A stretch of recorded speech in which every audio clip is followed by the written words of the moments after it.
orang-orang yang tahu saya kayaknya tahu Pak 90% total portofolio saya itu hanya ada di satu saham. 90% di satu saham. Bukan contoh portofolio yang baik, nanti saya dimarahin dari teman-teman WMI gitu ya. Iya. Itu. Ya, itu.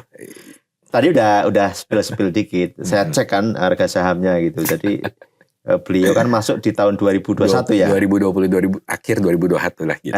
Itu saya cek tadi harganya masih seribuan Pak. Seribuan. Sekarang harganya udah belasan ribu gitu. Luar biasa. Perkembangan harga sahamnya 90% di situ ya? 90% di situ Pak, betul. Itu dari awal atau dari awal naruh dana sekian atau? Oh enggak sih Pak, enggak. Karena pas lagi 2020, 2021 teman-teman tahu saya adalah pejuang di sektor call Pak. Jadi dulu sektor call lagi dibenci banget. Saya salah satu yang pro di sektor call 2020, 2021. Mayoritas waktu itu dana tuh masih ada di emiten call Pak. 2, saya ITMG, ABMM. Jadi itu. Nah, habis call selesai ya lebih banyak lagi dana yang masuk ke company yang sekarang saya paling berat alokasi portofolionya Pak. Gitu. Iya. Kalau tadi keputusan beli, kalau keputusan jual? Keputusan jual. Nah, keputusan jual gini Pak. Kalau kita sebagai seorang investor, kita harus punya tesis Pak. Tesisnya itu apa? Contoh, saya bilang bahwa yang emiten saya milikin itu, saya believe bahwa dia masih bisa dengan tidak sulit untuk growth misalkan 20%, 25% lebih lah Pak, kurang lebihnya setiap tahun. Ternyata, misalkan ada dalam suatu kondisi, growth-nya udah nggak menarik lagi Pak. Ternyata, mungkin saya salah analisa, kan bisa aja Pak, namanya manusia. Ya udah, itu berarti saya salah analisa. Nggak peduli harga berapa buang Pak. Itu. Yang berikutnya, ternyata valuasinya nggak menarik lagi Pak. Growth-nya betul Pak, 20%, 25%. Tahu-tahu mendadak dihargai PI 100 Pak, ya bodoh banget kalau saya nggak jual Pak. Iya dong. Sekarang ya, itu bocoran nih, PI-nya masih belasan di bawah. Kalau 100 ya, kalau jual ya. 100 gimana Pak? Masa ada yang membayar, ada yang ngasih harga nggak masuk akal, saya nggak terima Pak itu. Jadi ya kembali. Apakah ada kesalahan tesis saya? Ya saya harus keluar, nggak boleh terlalu cinta juga dengan suatu saham, gitu Pak. Ya yang berikutnya ya tadi Pak, istilahnya ternyata valuasinya ternyata dihargain nggak masuk akal, ya saya harus rasional Pak. Yang ketiga, ternyata mungkin ada opportunity lain yang lebih menarik. Kalau orang di saham tuh jangan pernah percaya, misalkan saya ngomong ke Pak Mashirom, Pak, saham ini bagus, terus Pak Mashirom bilang, oh iya bagus, tapi saya nggak punya uang. Bullshit Pak, itu namanya Pak. Itu artinya bukan nggak punya uang, cuma Bapak nggak believe aja. Karena kalau believe kan Bapak bisa jual saham yang lain untuk beli suatu saham yang lebih menarik, gitu Pak. Jadi apakah ada pilihan yang lebih menarik? Itu sih Pak, kalau prinsip saya untuk menjual 3 itu. Setelah pindah jadi value investor nih, pernah rugi nggak? Ya pasti pernah Pak. Gini Pak, market itu lucu, tapi kejam Pak, buat saya. Jadi, semakin kita punya nama di pasar saham, semakin banyak juga orang yang deketin ke kita Pak. Nah, jadi kalau teman-teman udah seneng tuh mendengar kayak apa, wih, kata bandar harga saham mau jadi sekian. Wah, kata emiten harga saham mau jadi sekian. Aduh, itu udah makanan zaman dulu saya sehari-hari Pak, gitu. Jadi, namanya orang kan ada faktor greedy ya Pak ya. Ketika kayak gitu mendengar kayak gitu, apakah saya sebagai manusia tidak tergoda juga? Dulu tergoda Pak, dulu Pak, tergoda. Ya, dimakan banyak juga sih Pak untuk hal-hal seperti itu.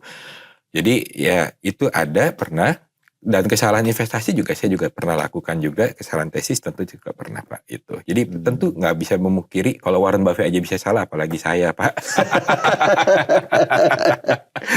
Gitu. Pak Tauhil. Kadang kita itu susah loh kalau apa namanya lihat udah hijau gitu untuk tempting gitu, tergoda untuk merealisasikan keuntungan gitu. Gimana cara untuk menahan diri untuk tidak taking profit kecepatan gitu? Meskipun kita punya tesis ya, disiplin itu kan nggak mudah. Kalau saya Pak, saya sih selalu bilang bahwa saya tuh investor tapi ada nakal-nakalnya dikit. Cuma poinnya gini Pak. Kita selalu lihat Pak, target value yang sebenarnya itu berapa. Kalau target value-nya misalkan saya bilang Pak, masih jauh banget, ngapain saya jual Pak? Nyari barangnya susahnya setengah mati Pak. Itu. Nah, iya, ngapain iya. saya jual, ya kan?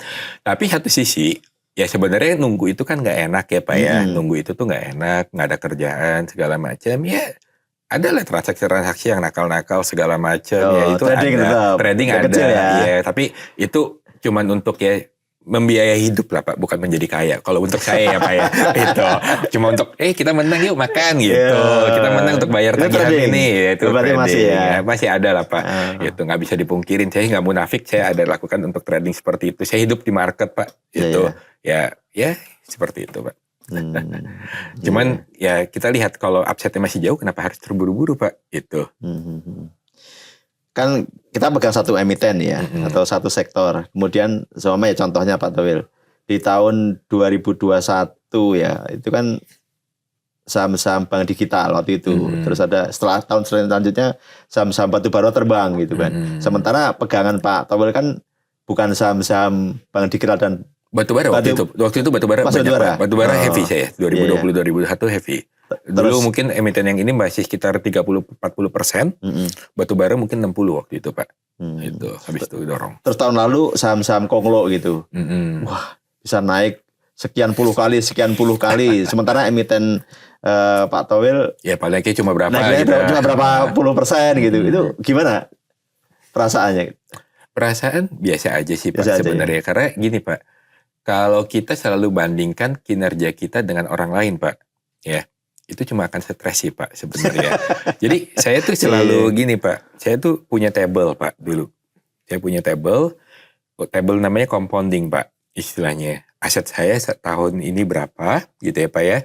Anggap kalau saya bisa tumbuhkan return 20% deh Pak, maka aset saya jadi berapa. Saya tarik Pak untuk di jangka panjang. Udah cukup kok Pak untuk saya sampai mati nyaman gitu Pak ceritanya. Jadi kalau emang saya udah cukup dengan asumsi itu, lalu kenapa saya harus membandingkan dengan orang lain? Membandingkan dengan orang lain sih Pak sebenarnya. Saya misalkan harus 200% setahun. Ya terus kenapa? Hidup saya juga sama-sama aja Pak. Kayak gini saya udah oke kok gitu. Jadi buat apa untuk perbandingan? Tapi gimana kalau saya ikutin orang lain, ternyata saya harus kembali jadi miskin Pak.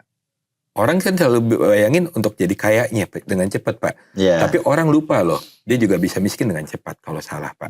Jadi saya harus selalu stay konsisten dengan karakter saya di dalam dunia investasi. Dan ya saya sih oke-oke aja, dan saya senang kok dengan teman-teman yang meraih profit dengan luar biasa. Ikut happy. Tapi ya itu bukan game saya aja Pak.